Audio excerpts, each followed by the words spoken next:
Donnie and Dolly, the team is supported by ableauctions.ca. Closing your business? We can help.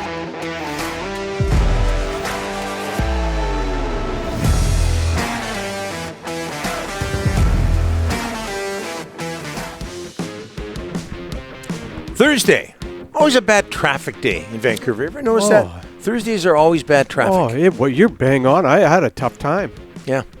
I think a lot of people are into the 3-day weekends. Friday's always easy. Yeah. Okay. This is very close to the Tuesday as a feel. Sunday as a feel. Very close. Yeah. No, but there has to be a reason for it. I don't think John will know about this. You're but right. John Shannon Fridays, is standing. Mondays, it seems like people have off for some reason. I think things have changed. Which memo have we not gotten? Can I get to the Optic Foliar here? Today's guest, including John Shannon, standing by, brought to you by Optic Foliar. The only lights-on spray with no damage and no burning to your plant leaves. Plant efficiency, nutrition, and results all combined into a single solution for all stages of growth and safe to use on flowers. Spray it, see it, believe it.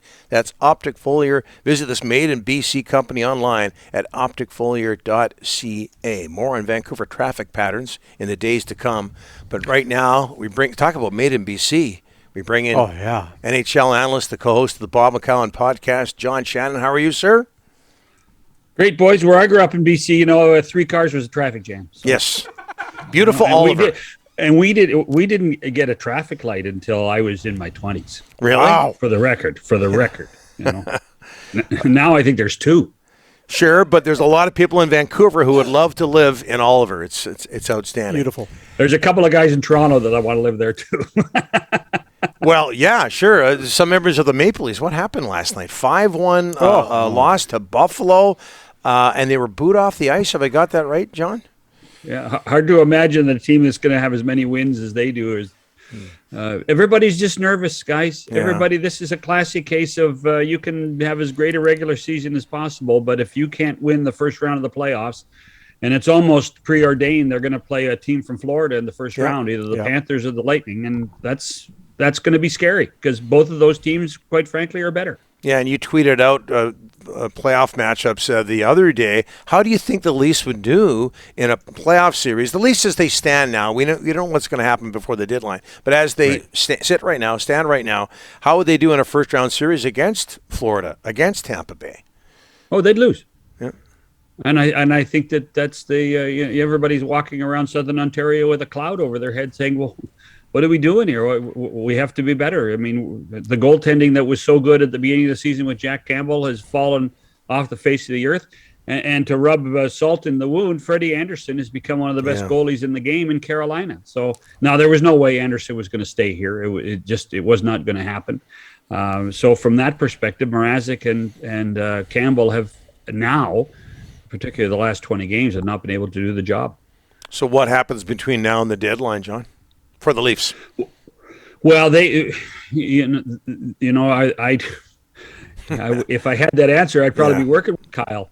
They need another defenseman. Jake Muzzin, there's lots of questions about Muzzin's future here with his concussion issues. So they certainly need help on the blue line. And, I think if this is a team that expects to go with it quite a ways, they do need to find a way to shore up their goaltending.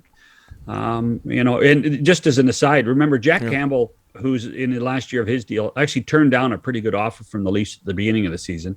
And now I suspect that offer has been removed and he's going to end up being an unrestricted free agent on July 15th. Hey, John, switching gears from what you've heard, how comfortable is life right now for Russian NHL players? I think it's difficult. I really do. I think that there's so much pressure. I think even on the Zoom calls like Alex Ovechkin had last week, that they're being asked questions, political questions that for the most part don't normally get asked, and you're either with Putin or against Putin. And it puts you in a very difficult spot if you still have family back in Russia. It's a difficult one. Here's one for you guys, and I was actually going to tweet this out this afternoon, more of a question, but I wanted to do some research. Because if you look at Central Scouting, they're still looking at Russian-born 18-year-olds to be drafted. Right. If you're the National Hockey League, would you allow Russian players to be drafted? Well, look what's happening in the Canadian Hockey League, John. Well, exactly. They've said no to that just in the last 24, 48 hours. It wouldn't surprise me if they said no, because it would bring up all sorts of questions, and maybe they don't want to deal with that. I wouldn't be surprised. But neither would I. We've talked about and seen sponsorship issues like Alex Ovechkin's sponsorship issues with CCM. Mass Mutual and CCM be pulled. You'd have to think that with the huge public outcry against the Russians for what they've done in Ukraine, that there's nothing positive that can be brought by allowing Russians to be drafted at the draft in Montreal in July. John, Jim Rutherford and Patrick Alvin, they have been preaching patience since the day they got here. And patience is something this city does not have. They want to see some big names moved out, but they're not being moved out. And, maybe as we get closer to the deadline, something happens. Are you wouldn't be surprised at this patience level of Rutherford, would you? No, not at all. Let's also remember that, and I do believe we mentioned this a couple of weeks back, these guys are Eastern Conference guys.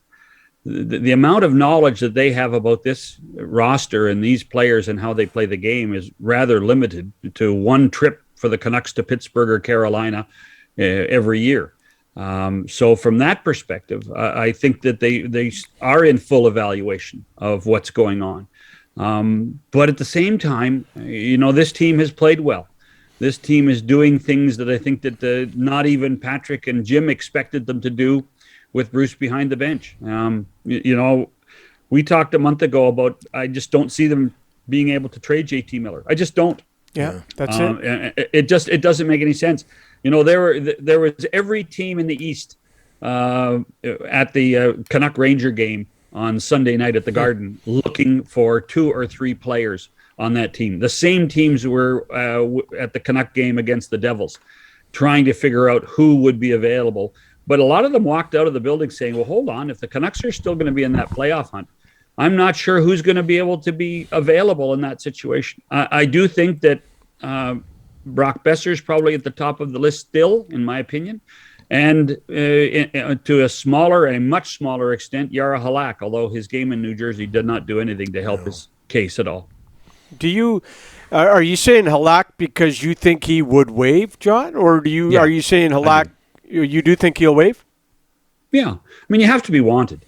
And really, Rick, this, that all of these deals and all these no moves and no trades are put in place so the player can control where he goes, not if he goes, where he goes. Because if you're not wanted, you don't want to be there anyway. Mm-hmm. And this players understand that part of the business. Their agents understand that part of the business as well. So I would not be surprised if the Canucks can manifest a mid-round pick for Yara Halak. If somebody thinks he can help them in the short term, then it would be worth it. Colorado Avalanche reached their 40th win in 53 games. I think that's the second fastest. And they were off to a slow start. You remember early they were saying, hey, what's going on with the Avalanche? They're struggling. Boy, they are playing some unbelievable hockey. And they got a kid from Abbotsford, Devin Taves, who is just having a monster year. Talk a little bit about the Avalanche, John. Well, wouldn't you think that Lou Lamoriello would like to do that trade one more time? I mean, and that was, when you look at the offense and speed, they got rid of the blue line on Long Island, and then you wonder why the Islanders aren't as good as they were a couple of years back. Devin Taves is at the top of the list for that. I mean, Joe Sakic stole him in that deal to allow the Islanders to be camp compliant.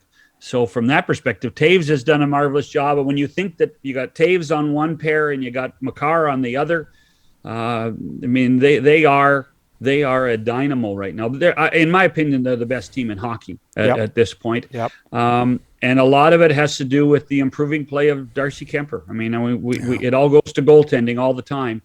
And Darcy Kemper has done exactly in Denver what Jacob Markstrom has done in Calgary for the Flames. And John, quickly, Kyle Davidson gets the interim tag pulled away from him. He's now full-time GM in Chicago. He has done what so many Vancouver GMs refuse to do, and he has said the word rebuild. Can you see them, and I believe they have 1 season left on their respective contracts. Can you see them one day, if the players agree to it, moving on from Jonathan Toews and Patrick Kane in a deal or deals? That's an interesting one. I would almost think, they did it with Duncan Keith already. I mean, let's face it, right? They did it with Duncan Keith. I can't see Kane or Toews playing anywhere else other than Chicago, but I also can't see them playing for, a tenth of what they're making now. Yeah. So that becomes the real challenge. And you have to wonder, there's how much shelf life does Toews have? And because I think Patrick Kane still has a lot of life in his body. And so that will be a challenge. They've always kind of gone as a duo, particularly the last couple of years with Pat Brisson as their agent. So you wonder if this is the time that they go their separate ways, if the Blackhawks decide that they don't want Toews and Kane part of the rebuild. I would be shocked if they don't, but it's going to have to be at a real discount for the Blackhawks. Okay, this segment has hit the stop sign in Oliver, John. Thanks for this. Yes. We didn't get a stop sign until I was 18. Oh, okay. Yeah. Well, it's saying stop right now, unfortunately. John, thanks for this. Appreciate it. Have a good weekend, boys.